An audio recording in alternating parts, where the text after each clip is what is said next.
For as long as I can remember, the wilderness has been my refuge. Life here isn't for everyone, but I've grown to love its rugged beauty and solitude. My days blur together, filled with chopping wood, fishing, and watching the weather. It's a simple life, but it suits me, especially after the noise and chaos I left behind. Here, amidst the mountains and the sea, I found a peace that had long eluded me. I moved to this remote Alaskan territory a couple of years ago and mostly keep to myself. The town is small, just a handful of buildings along the shore. I only go there when necessary, mainly for supplies. With winter approaching, a trip to town became unavoidable. Months had passed since my last visit. The settlement, home to about 300 people, has a couple of gas stations, a grocery store that doubles as a hardware shop, and a small flight service. I needed to stock up before winter fully set in. As I tied up my boat this morning, I unexpectedly slipped and fell into the icy water. Amber was there to help with the lines. She's about 19 or 20 and always on the dock when I come to town. While she's friendly, I keep my distance. She's much younger than me, and I respect her family. It's obvious she has a crush on me, but she's just too young for me to consider. As she was tying up the bowline, a reckless boater sped into the dock area. They came in fast and slammed into reverse, sending a huge wake across the water. Amber, with her back turned, was thrown into the water as the wave hit the dock. Without hesitation, I dove in after her. The cold shock nearly took my breath away, but I managed to swim to her. I glanced up to see the boaters laughing. Anger surged through me, but I focused on getting Amber back. I grabbed her under the arms and dragged her to the dock. Another person helped pull her up, and I used the cleat to haul myself out. The water was around 38 degrees, and we were both shivering uncontrollably. We needed to get warm immediately. The best option was the shower on my cabin cruiser, which was nearby and had a full water tank. Go get Lacey. Tell her Amber fell into the water. She's at my boat and will be in the shower warming up. She'll need a change of clothes. You got it, JW. I watched Ben take off down the dock.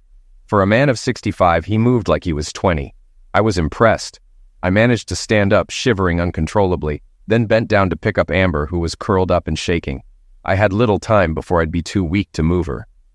I carried her onto my boat, started the generator, and rushed to the lower berth. I quickly turned on the shower and exposed off Amber's wet clothes, pushing her under the warm water. She leaned against the shower wall as I exposed down to my boxers and joined her, rubbing her arms, back, and legs to get her blood circulating. I was grateful for the on-demand water heater I'd installed. It wasn't burning hot, but it was warm enough. The tight shower stall made it difficult, but I kept rubbing Amber's body to warm her up, feeling my own temperature rise slightly too. She had been in the water for about 5 to 8 minutes, and I had been in for almost as long. The cold had chilled me to the bone, but after 10 minutes, Amber started to come around. I took a chance and stepped out to heat up water on the stove. We needed something warm to drink. Dripping wet in my boxers, I struggled to light the stove with my shaking hands. Just then, Lacey came in behind me as I nearly whined in frustration. Whoa, JW, you're nearly unclothed. Where's Amber? In the shower with hot water running. Need to make hot chocolate. You get back in the shower. I'll handle the water. Tom will be here soon. What happened? Later. Get in the shower now. I didn't think about how it looked, being nearly unclothed in the shower with Amber, their daughter. I was just too cold to care. Amber was still shivering with her back to me, so I kept rubbing her to warm her up. Your mom's outside and your dad will be here soon. Damn, move, rub. We need to warm up. I'm warm now. This is a dream come true for me. You saved my life, JW. I just pulled you out of a bad situation. You didn't think twice. You saved my life. Yeah, and almost froze doing it. Move your arms and legs. Your mom's making hot chocolate.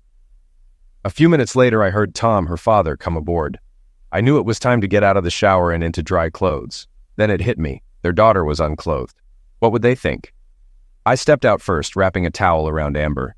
Her mom handed her clothes as I dried off quickly and pulled on jeans and a sweater. Lacey handed me a cup of steaming hot chocolate. Here you go, JW. There's a bit of Irish in it. Thought you both could use it. Thanks, Lacey. How's Amber? Oh, she's fine. Just had her first shower with a man she thinks a lot of, and one she's now seen most of, Lacey said dryly. I know. I blushed. It was the fastest way to warm us up. I didn't mean anything. Hey, JW, we know. We'd have done the same. You do what you need to survive. That water is freezing. Tom nodded. How long were you in? About 8 minutes for Amber, 6 for you? Felt like hours, I admitted. With how low your body fat is, I'm not surprised you were so cold. You both were close to hypothermia. Lacey gave Amber a once-over. Amber blushed and looked away. Yeah, I'm just glad we were close to the dock when it happened. I knew JW would save me. He's that kind of man, Amber said, her voice full of admiration. It worried me a bit. What happened? Ben mentioned that big cruiser came in fast and its wave knocked Amber into the water. He said you dove in without a second thought. I can't thank you enough, JW.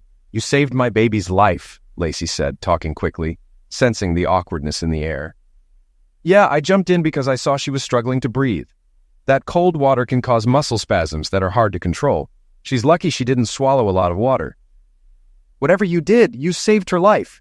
I can never thank you enough, Lacey replied, looking serious. Well, we should thank that girl on the boat for our cold bath. She came in way too fast, and the wake was at least 4 feet high, I said, letting my anger show. Probably that actress. She's been here with her crew scouting locations for a movie. She's a terror, from what I hear, Tom added, sounding disgusted. After some more talking, Tom, Lacey, and Amber left. Before stepping off the boat, Amber hugged me tightly and gave me a hot kiss on the lips. I managed to pull away before things got more awkward in front of her parents. As she spun around and left, I looked at Tom and Lacey, who were laughing. Looks like you've got something to think about, JW. Better watch out. You might get hitched, Tom teased loudly. Amber, not far down the dock, blushed and turned away. Ben stayed behind, chatting about my heroics while I tidied up. I needed to head to the store for supplies, the whole reason I was in town. Amber's reaction troubled me. It was the first time she'd tried to kiss me, and she did it well. What were her parents thinking? Later, I headed to the general store to pick up what I needed. I overheard talk about the Hollywood group that had flown up to experience Alaska. I rolled my eyes. A few weeks here wouldn't teach them what living here was really like. Too many people were showing up each year. I missed the days when there were fewer people, and everyone minded their own business. I've become a bit of a hermit. I'm 35, living off my land in the Alaskan wilds. Made enough money in the 90s to set up here, so now I mostly live off the land and sell things online to cover some expenses. I enjoy the simple life. A few years back, my fiancé left me months before our wedding. Looking back, I realize I dodged a bullet. Since then, I've decided I don't need or want a relationship, at least for now. As I approached the store counter, I overheard some chatter. She's here to film a movie set in Alaska, one man said. Flying out at the end of the week in her fancy jet from Ketchikan.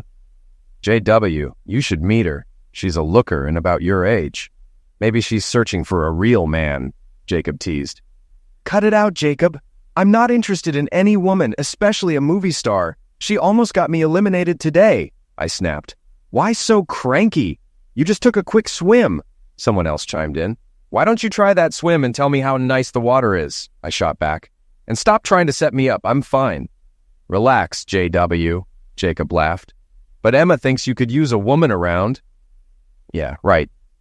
Like I need that headache, I muttered. Emma walked in just then. What's this about, JW? You do need a woman, trust me.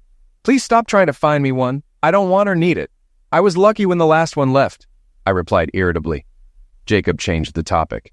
Got any more of those cedar picnic tables ready? Yeah, I've got 4. I'll drop them off in a few weeks, or maybe Paul can bring them if he stops by. Paul's crabbing again? Emma asked. Thought his wife would have stopped that. He's providing for his family. She should appreciate that, I defended. Women prefer their men alive, Emma shot back. Not everyone wants to be tied down, I replied. Blame the one who left me, not all women. She was never right for you, Emma said dryly. Maybe, but I'm less angry now, I admitted. After a round of laughter at my expense, I settled my bill. It's $374.98, Jacob said. I paid cash, grabbed my supplies, and headed to my boat. With these provisions, I'd be set for winter. I had a knack for reading nature's signs, and I felt a harsh winter was coming. I ran back to the store to get my mail. Inside, a crowd blocked the walkway. I need some lotion. My skin's drying out. You probably don't have anything good, but I'll take whatever until I can get something flown in, an annoyed voice said. Yes, ma'am, I'll get it for you, Jacob replied, practically stumbling over himself. I chuckled as I squeezed past her. What's so funny? She snapped. Him, I pointed to Jacob. I've never seen him move that fast. He never helps me like that. You must be royalty. If anyone else talked to him like you did, they'd be thrown out. You find strange things amusing, she huffed. Learn some manners and how to handle a boat. You nearly eliminated someone today, I shot back. Her bodyguards moved in, but I warned, back off or you'll get hurt. They tried to intimidate me, but I faced worse. You're the guy who jumped in, right? She asked. Yeah, that water's deadly. Hypothermia sets in fast. You're overreacting. You seem fine, she said. Took 45 minutes to warm up after just 8 minutes in that water. You almost eliminated her and me, I retorted. Maybe you should take a dip and see for yourself. Grabbing my mail, I pushed past.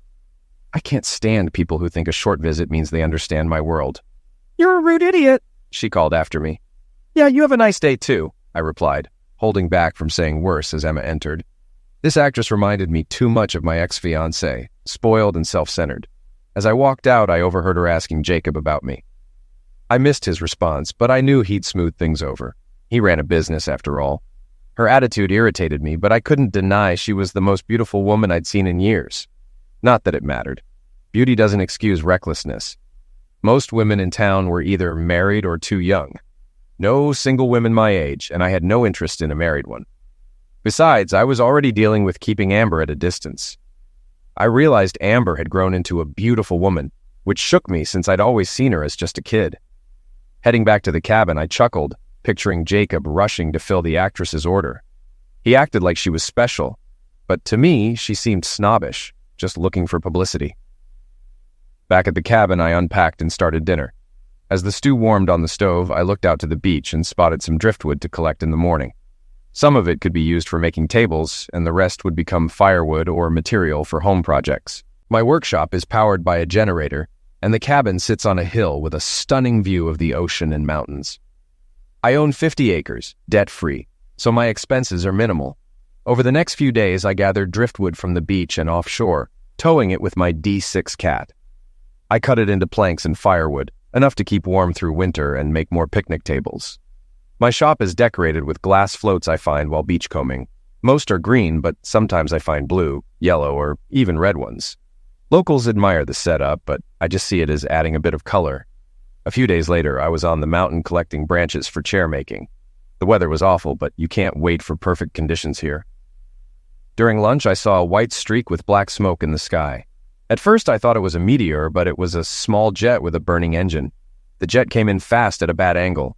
The pilot tried to pull up, but the left wing hit the water, spinning and breaking apart with each wave. I knew it would end up on the spit, a dangerous spot. If it crossed, it'd be lost along with anyone on board. I raced to the beach, jumped on my four-wheeler, and sped to the spit. Next to the burning wreck, I grabbed my fire extinguisher. It was a 10-pound unit, nowhere near enough to put out the blaze, but enough to buy time.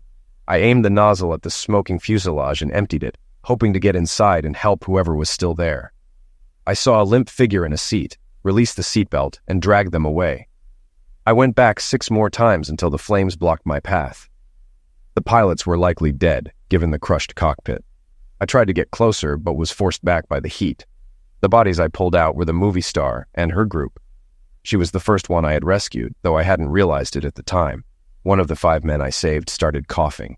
His cough was more like a before-end-of-life rattle, with blood coming from his mouth, ears, and nose. Weakly, he grabbed my shirt. "Tell my wife. I'm sorry. I love her." Then he went still. He was gone. I checked the others. Another man had likely died before I pulled him out. Both bodyguards were dead. The 4th man was badly injured. His gray face worried me. I covered him with my raincoat. The second person I pulled out was a young woman, part of the actress's group. Her arm was clearly broken. She needed medical help, but the worsening weather made it doubtful the Coast Guard could reach us. The actress, the first one I rescued, had some cuts and a head wound, but seemed mostly okay. I hoped she could help. "Are you hurt?" I asked her, concerned. "My arm and back are sore, but I think I'm okay," she responded, wincing. "How's Sam? The guy with glasses, chinos, and loafers?" She hesitated, her voice breaking. "He didn't make it. He asked me to tell his wife he loved her." I felt a pit in my stomach. "Oh no. What about the others? Janice, Paul, Jim? The pilots?" "Rest," she said quietly, trying to steady herself. "Janice's arm is broken. Paul is in bad shape. Jim, the pilots, and your bodyguards? They're gone." I could barely speak. "No, you need to get help. Paul is my only lifeline."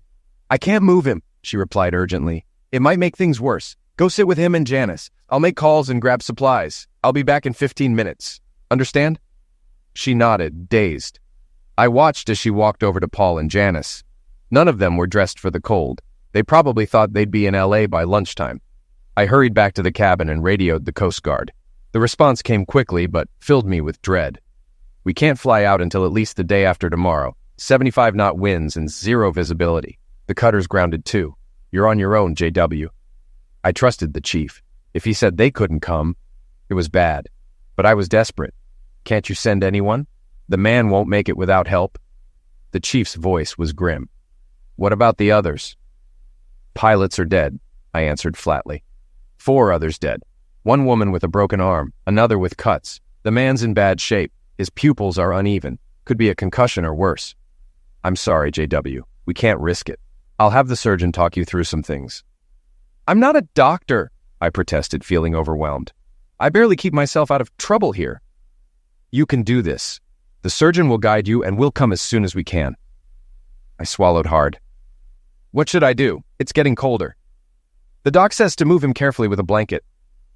I'll try using the trailer's lift bed, I muttered, formulating a plan. Be careful, he warned. Get him inside and near the radio. You might need to set the woman's arm too. Got booze? Yeah, but not for me, right? I joked half-heartedly, trying to lighten the tension. No, for her. Have her drink before you set the arm. Set her arm? I repeated, my voice rising. I'm not trained for this. The doc will guide you, the chief assured me. It'll heal faster if set now. Just relax, you can handle this. I was in shock. 1 minute I was having lunch, the next I was playing doctor. I loaded blankets, pillows, and jackets, then sped back to the wreck. I parked close to Paul to limit movement. The women were by his side, visibly shaken. The actress looked at me, her eyes wide. Did you call emergency? Help is coming, right? I shook my head, trying to keep my voice calm. In this part of Alaska, emergency is you and me. Coast Guard can't come. This is a rare storm. Her face paled. But what about Paul and Janice? I called the Coast Guard, I replied. A doctor will guide us. It's the best we can do. That's not good enough, she cried, her voice breaking. You're not a doctor and I have no training. Listen, I said firmly, trying to keep control. We're all they've got. Help me move Paul. Keep his head aligned. She was frozen for a moment, but I didn't have time to argue. It was getting darker, and we had to act fast. We managed to get Paul back to the cabin, stripped off his wet clothes, and put him in my bed. I had a king-size bed for the women and took the couch. I radioed the chief again, my voice tense. Is the doc available? The injured man's here, barely hanging on. Yeah, the chief replied quickly. Give him the vitals. Temperature, pulse, skin condition. Listen to his heart. Okay, hold on, I said, taking a deep breath before getting to work. Janice, surprisingly calm, gave the vitals. Weak pulse around 40, cold and clammy, swelling on his right side, head wound, weak breathing. Paul's in serious trouble, the doctor said, but we can only wait. He then explained how to set Janice's arm. I was nervous, but Janice made it simple. She took a swig of whiskey and said, You have to do this. It's a simple fracture. You can do it. I've never done this before. You'll be fine. Trust me.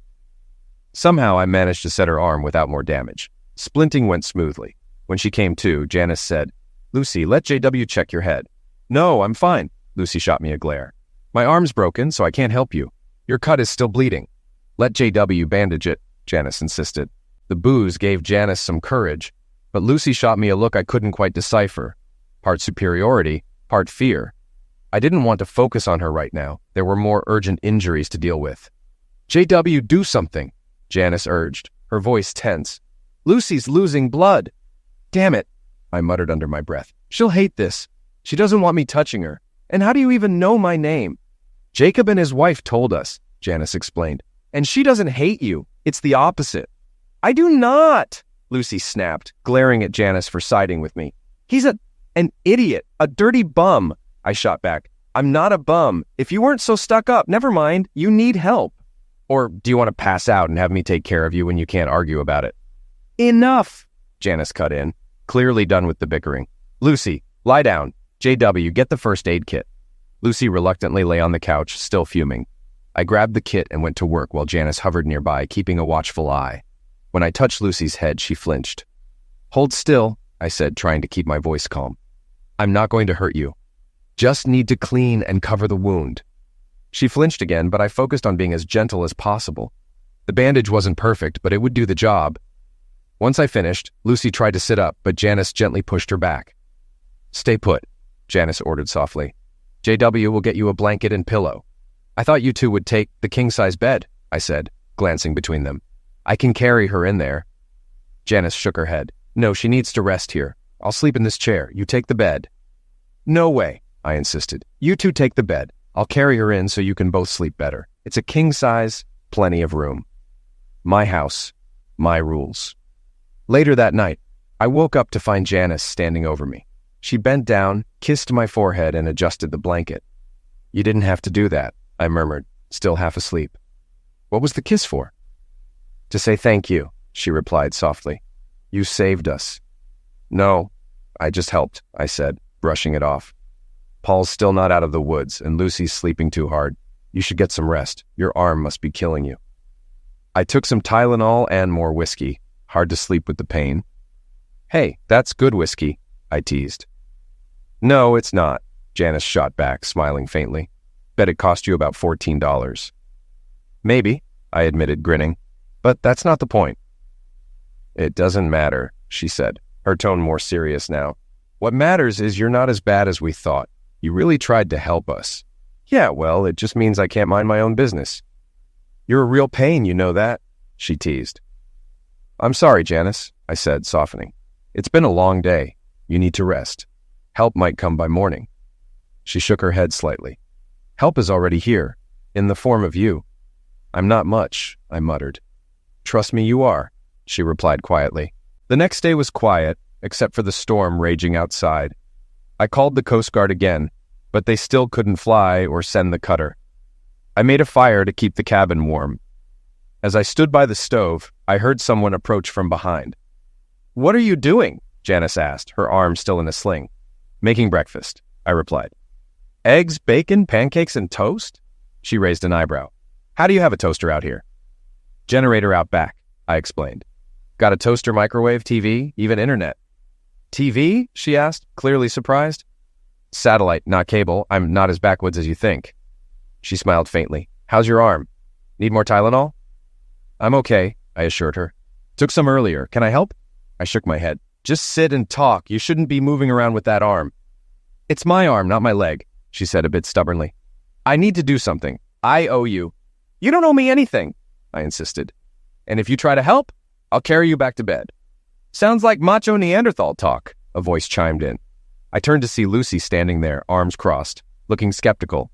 "She's supposed to rest," I said defensively. "I'm not an idiot, despite what you think," Lucy shot back. "Yeah, and you've got a chip on your shoulder about me." "Both of you stop," Janice snapped, irritated. "Lucy, let's go check on Paul. Leave JW to cook." Lucy rolled her eyes. "I'm not hungry. Whatever he cooks would probably eliminate me anyway." "That's not fair, Lucy," Janice said firmly.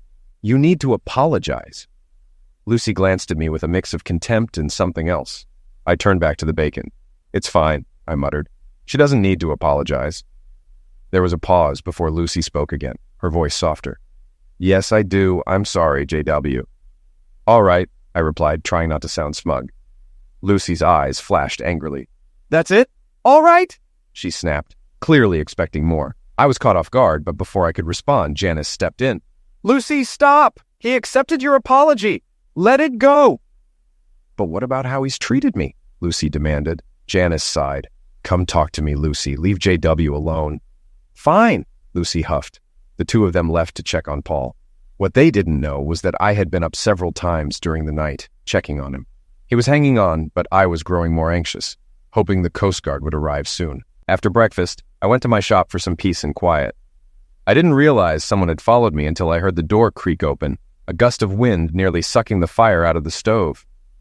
"Wow, you've got quite a place here," Lucy said, her tone surprisingly friendly. It unsettled me. "It's how I make my living," I replied, trying to keep things professional. "You made these?" She pointed to my latest table, clearly impressed. "Yeah," I said. "From spruce and cedar I collect from driftwood." She seemed genuinely surprised. "Those ugly logs turn into something this beautiful?" "I cut, dry, and shape them into tables or whatever else," I explained. "What else do you make?" she asked, her curiosity piqued. "Cabinets, bed frames, chairs, mostly for log homes. I answered. You're quite the craftsman, she said, her praise making me blush slightly. I've had some practice, I replied, feeling a bit self-conscious. All by hand? She asked, stepping closer. Mostly, I said, nodding. I have some power tools, but I do a lot of it the old-fashioned way. Amazing, she murmured, reaching out to take my hand. Your hands look rough, yet they feel soft. She traced her fingers along mine, and I felt a sudden stirring inside. I quickly pulled away, my heart racing. I need to check the generator, I muttered, trying to escape the tension. Lucy looked disappointed as I rushed outside, confusion and nerves battling inside me. Why would she be interested in me? I had nothing to offer someone like her. For the rest of the day, she watched me, starting conversations that made me uneasy. I'd find an excuse to leave. Janice seemed amused, laughing at my discomfort. That night, I insisted they take the bed. I settled on the couch. The next morning, the storm raged on. The Coast Guard said they still couldn't fly out.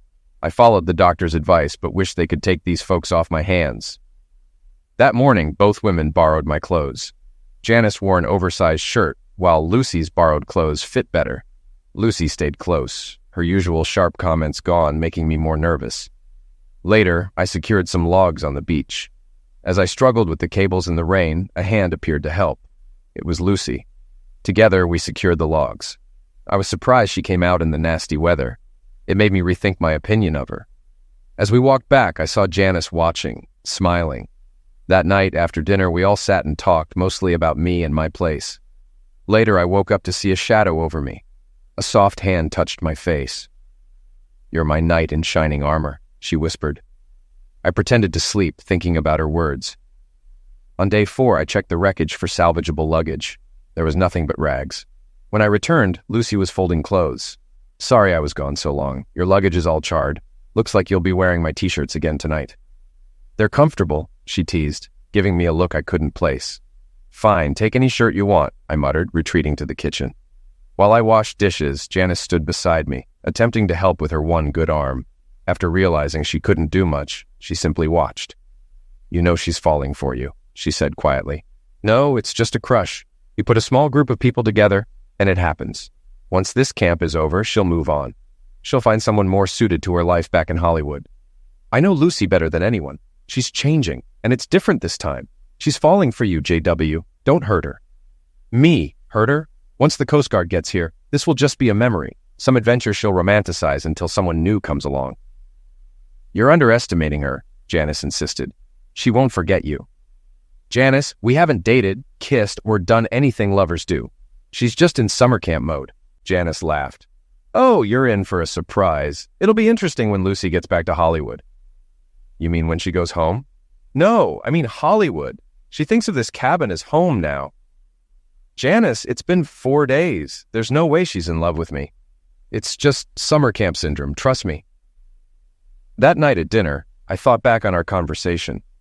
Maybe my comparison wasn't perfect, but it was close enough. Lucy hung on every word I said, almost embarrassingly so. I'd handled women who thought they were in love with me before, like Amber, so I figured I could handle Lucy too. Later, I woke up to a shadow standing over me. In the dim light, I saw it was Lucy.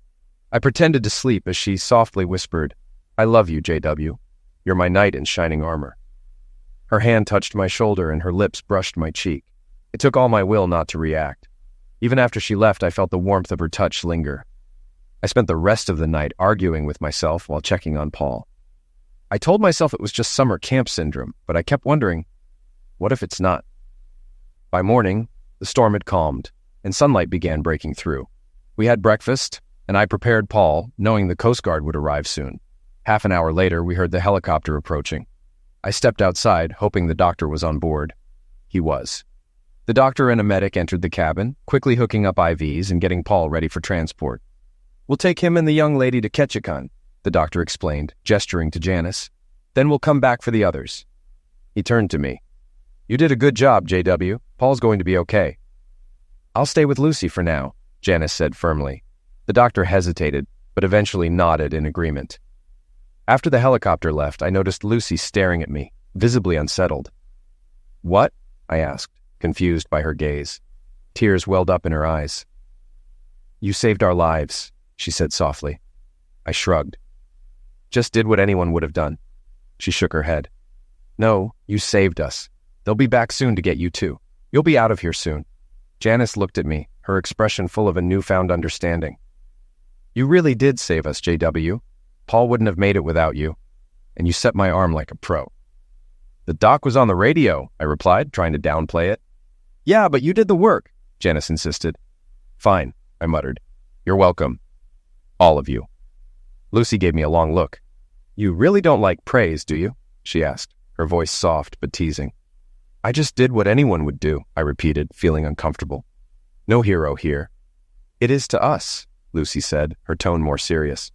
Okay. You're welcome, I muttered again, feeling the weight of their gratitude. Lucy let it go, but the look in her eyes told me she wasn't finished with the conversation. Later, the Coast Guard returned to pick up the women. I was relieved. Their presence had been making me increasingly nervous. As Lucy prepared to board, she surprised me by hugging me tightly. Then, before I could react, she kissed me on the lips. I was stunned. What was that for? I asked, still processing the moment. For helping us, she replied with a smile. For saving our lives, and for not being as nice to you as I should have been. You're my knight in shining armor. Could you apologize to the girl who took the swim? I feel bad about that. Sure, I said, still taken aback. Take care of yourself, Lucy. Maybe things will go smoother if you come back. I'll visit when I'm back for filming, she said, looking over her shoulder. If that's okay with you? Of course, I replied, smiling despite myself. The door's always open for you. As the helicopter's sound faded, the place felt different. In 5 days, everything had changed. I realized a few things. Lucy wasn't as bad as I'd thought. I could handle emergencies, and, most troubling, I needed a woman. That last realization hit harder than I wanted to admit. Just those days with Lucy and Janice had changed my mind. The FAA investigators came not long after. They never found the cause of the jet fire. Gradually, life returned to normal. Months passed, but that feeling of needing a woman only grew stronger. I knew I had an issue, but didn't know how to handle it. At Christmas, I got a package from town, gifts from Amber. The delivery guy said she'd asked him to drop them off if he was in the area. It made me start thinking about Amber differently. Now, I had 2 women on my mind.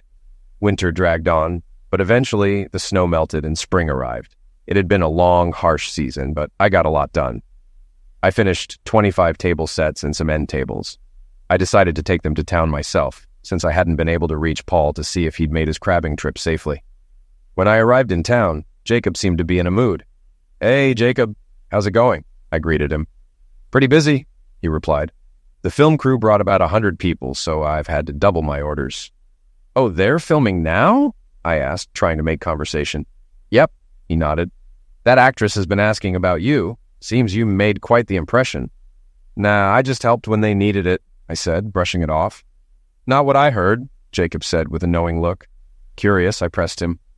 What exactly did you hear? Before he could answer, Emma walked in, and Jacob quickly busied himself with something else.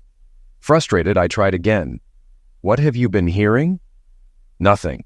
Nothing at all, Jacob said, avoiding eye contact. JW, has Jacob been feeding you stories about the movie, folks? Emma cut in, giving Jacob a playful scold. I'm not sure, I admitted. He mentioned hearing something about last winter, but now he's clammed up. Jacob, you should know better, Emma said, wagging her finger at him. Then she turned to me. That actress has been asking about you, JW. She's really interested. Wants to talk and thank you for the care you gave her. It was nothing, I shrugged, feeling uncomfortable with the attention. It was something to her, Emma countered, and to Paul and Janice too. Paul survived, you know, and he's been asking about you. They all have, especially the actress. She's keen on you. I was just lucky to help, I said, trying to deflect. Couldn't save everyone. But saving Paul meant a lot, Emma said, her voice softening. They'll never forget you. Got a thing for her, JW? She's quite pretty. No, I replied too quickly, feeling a bit embarrassed. Emma raised an eyebrow, clearly seeing through my attempt to deny it. Uh-huh, she said, not buying it. You do like her, and she's interested in you too. Stop, Emma, I said, feeling cornered. Don't go there. JW, you need a woman, Emma insisted, her tone more serious. No man needs a woman, I shot back. Might want one, but need. Priests and monks do fine without. Emma sighed. I won't argue your choices, JW, but you're wrong. You've been angry ever since that woman left you for that doctor. Now you've got a chance with a good woman, and that actress might be the one." "An actress? No way," I scoffed, shaking my head. "She's human, beautiful, well off, and has heart," Emma replied pointedly. "More than I can say for some." I frowned. "I thought you were my friend, Emma. You're not helping." "I am helping, JW, Emma insisted. "This Hollywood gal might be just what you need. It's time to move on." "Yeah, right," I muttered, unconvinced. "Why would she be interested in me? I'm just a hermit. I helped because I was there, that's all." She had no other choice. Emma was smiling, looking over my shoulder. I turned to find Lucy standing behind me. Janice stepped closer to me, causing Lucy to move aside. "So, JW, where's this flight service you mentioned?" Her eyes sparkled with mischief. I knew I'd have to point it out, but not as close as I had with Lucy. My face turned red, and Janice noticed. "JW, that blush says it all. Looks like you just realized you didn't need to get that close to Lucy earlier. Go on, show me where it is." "It's over there," I said quickly, pointing. I could hear Emma, Jacob, and a few others in the background snickering. "You're about 6 feet away from me now, just like when Lucy was standing here. Why did you get so close to her but not to me?" Janice pressed. I stammered, trying to come up with an answer. I wasn't thinking." Janice grinned and softened her tone. "Relax, I'm just teasing." Lucy moved beside me, hooking her arm through mine. I could smell her hair, which made me even more nervous. Janice, still smiling, said, "Maybe we should leave you two lovebirds alone to sort this out." "We're not lovebirds," I snapped, surprised at the harshness in my voice. Lucy looked up at me, her expression unreadable, before stepping back. Janice's smile quickly faded, and she started to apologize. "Sorry, JW, Janice said softly. "Stop, Janice," I replied, shaking my head. "All I was doing was pointing to the flight service." "Oh, really?" Janice teased, her mood shifting. "Yes, really," I said firmly. Janice raised an eyebrow. "Then you weren't about to kiss Lucy?" No," I stammered, feeling cornered. "I was just standing close." "And your heads were inches apart," Janice pressed. "You both know you were about to kiss." "Janice, stop," Lucy interjected, her voice calm but insistent. "JW was just being nice." Janice wasn't convinced. "You two were at each other's throats last time," she reminded us. "Then, when you got back to LA, Lucy, you were complaining nonstop. You even started researching Alaska, specifically JW. You both clearly like each other more than you admit." I shifted uncomfortably, trying to leave the conversation, but Emma's voice cut through, stopping me in my tracks. "JW," Emma said firmly, "you need to explain yourself to this young lady." Trapped, I turned back to Lucy, who was watching me with a mix of fear and hope in her eyes. Lucy." I hesitated, unsure of what to say. I wanted to find the right words, but nothing came. Lucy stepped closer, her gaze locked on mine. "Yes, JW," she asked softly, batting her eyelashes in a way that left me utterly lost. "I'd like it if you came to the cabin this Saturday," I blurted out before I could stop myself. Her face lit up. "I'd love to," she replied quickly. "Janice and Paul have been talking about your place since last fall. We've missed it." "You were only there a few days," I pointed out, feeling awkward. "But you took care of us," Lucy said, her voice softening. "You saved us." "I was just in the right place at the right time," I insisted, trying to downplay it. "And you helped," she continued, stepping even closer. "Yeah, I helped," I muttered, my heart racing. "And I owe you for that," she added, her eyes never leaving mine. "No, you don't," I said, shaking my head. She moved even closer, our faces now inches apart. I could feel her warm breath, and for a moment I didn't want that feeling to end. "Thank you," she whispered, her voice barely audible. "You're welcome," I replied softly. In that moment, her lips met mine, and without thinking, my arms wrapped around her instinctively. She kissed me passionately, holding on tight, and I found myself kissing her back. Suddenly, I felt a presence beside me. Janice was inches away, grinning. "Hey, you two. My turn next." Blushing, we pulled apart. Janice stepped in, kissed me lightly, then smiled at us both. "I'm hurt. You won't love me like you do the fair Lucy," she said theatrically. "Janice," Lucy said, sounding annoyed. Trying to lighten things up, I said, "Janice is right. We shouldn't have kissed. We don't really know each other that well." "Oh, JW," Janice cut in. "You have a lot to learn about Miss Lucy. She's been digging up info on you all winter." Lucy blushed, looking a bit frightened. "She's entitled to find out whatever she wants about me," I said. "I'm not hiding anything." "Oh, how about your feelings for one particular lady?" Janice shot back. "Janice, you come on strong when you want to," I replied. "You're not ready for how much Lucy is focused on you," Janice continued. "I think you need to be warned."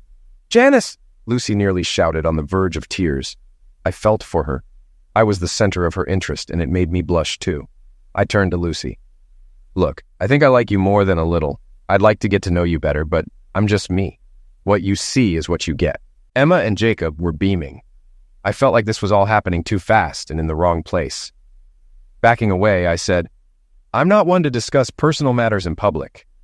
If you want to come out, the door's open. Use the flight service if you want to save time. I've got to go." As I walked down the dock, I glanced back. Lucy and Janice were arguing on the porch, while Emma and Jacob stood there smiling, waving at me. They'd never waved at me like that before. I almost missed seeing Amber as I stepped onto my boat. She was coming out of the store.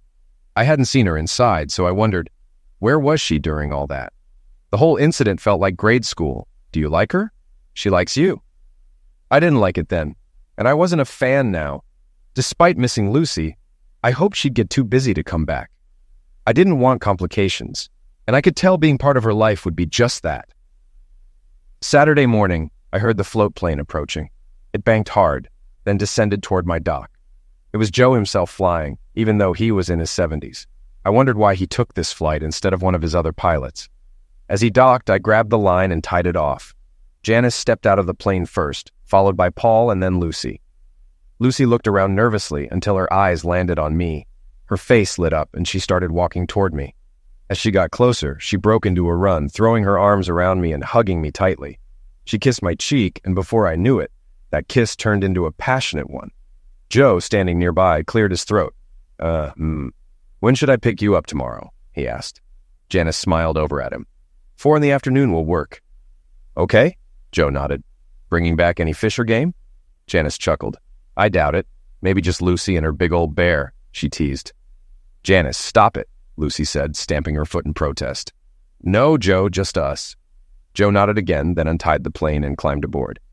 "See you all tomorrow. Take care," he called out, waving as the plane taxied out and lifted into the sky. We all stood watching as it banked and headed back. Paul turned to me, offering his hand. "Glad to finally meet you standing up," he said with a grin. "Thanks for saving my life last winter." "You're welcome," I replied, shaking his hand firmly. "Come on up. I'll grab your suitcases, Lucy."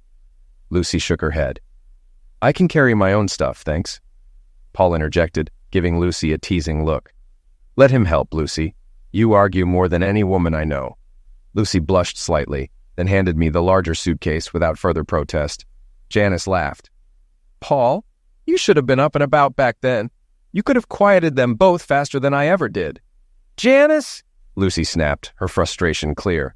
"Don't make me forget how long we've been friends." "Oh, relax, Lucy. I'm just teasing," Janice replied, a mischievous smile on her face. Then turning to me, she added, "By the way, mind if I kiss your boyfriend to thank him, like you did?" "He's not my boyfriend," Lucy exclaimed, struggling to keep her composure. "I was just glad to see him, that's all." "Great," Janice said with a grin. "Then you won't mind if I do this."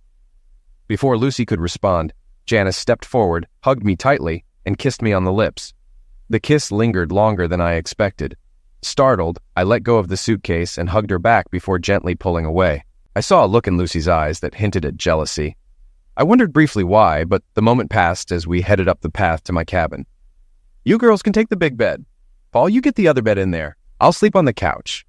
I pointed out the rooms, knowing Lucy and Janice already knew the layout. "We don't want to put you out, JW, Paul said. "I can take the couch." "No, take the bed, Paul. It's no problem. I sleep on the couch most nights anyway." I didn't catch the look Lucy and Janice exchanged. It wasn't until later that I realized how much I'd given away with that statement. Sometimes, what seems innocent reveals more than intended. We spent the morning catching up since the crash. I noticed Paul and Janice seemed close, almost like they wanted to kiss, but held back. Meanwhile, Lucy seemed unaware of their tension, which made me wonder. After lunch, I gave them a tour of the property. The last spot was The Point, a flat, clear area at the highest part of my land with an incredible view. It always took my breath away.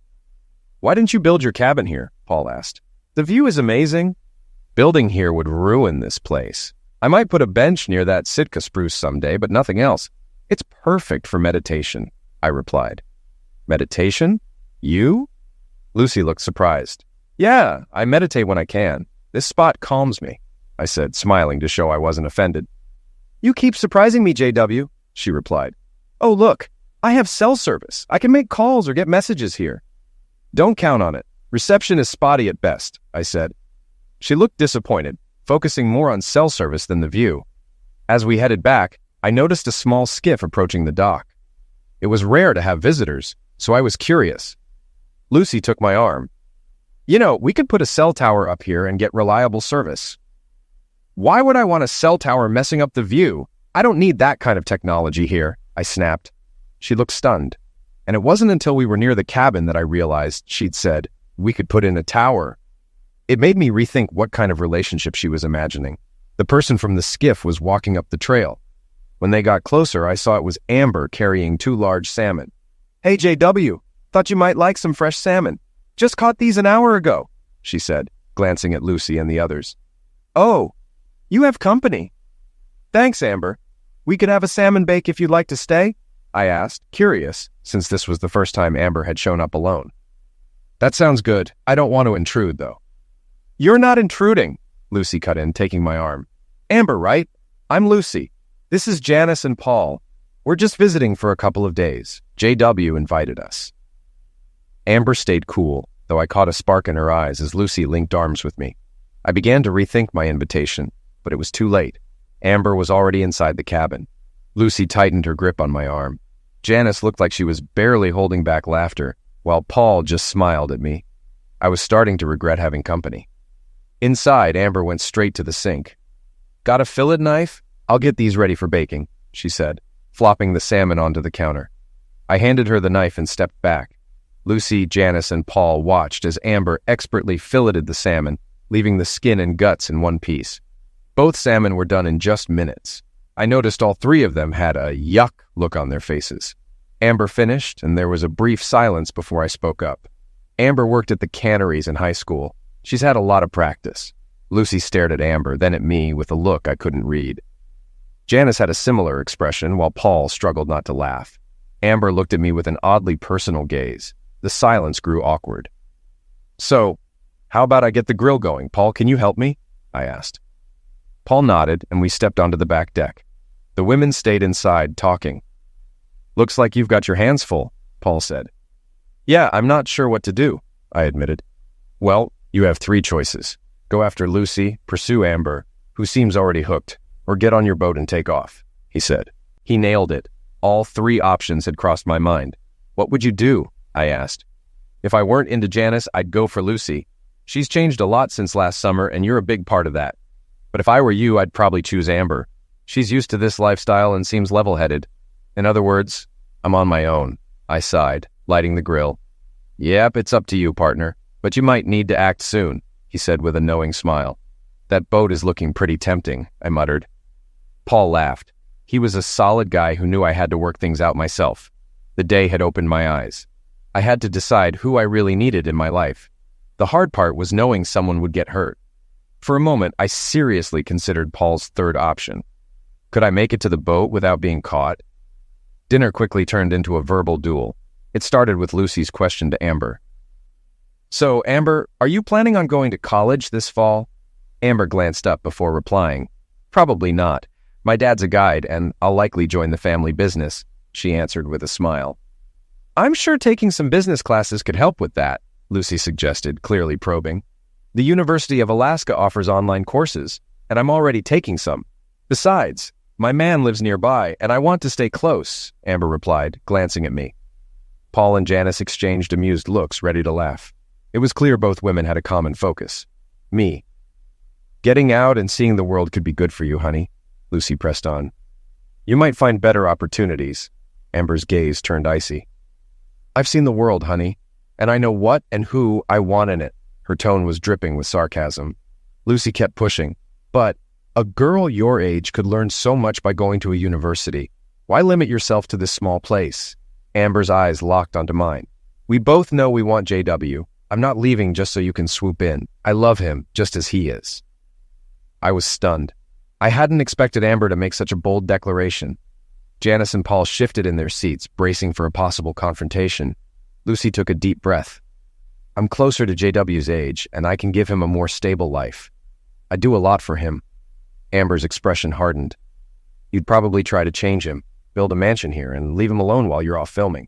And you'd plan kids into a strict schedule, with nannies to raise them. Each word was like a dagger aimed at Lucy's lifestyle. Lucy's face flushed with anger. I have a career that requires planning. I make my money by being present, not hiding away in some backwoods place. Janice quickly stood and dragged Lucy outside. Paul glanced at me, the humor gone from his eyes.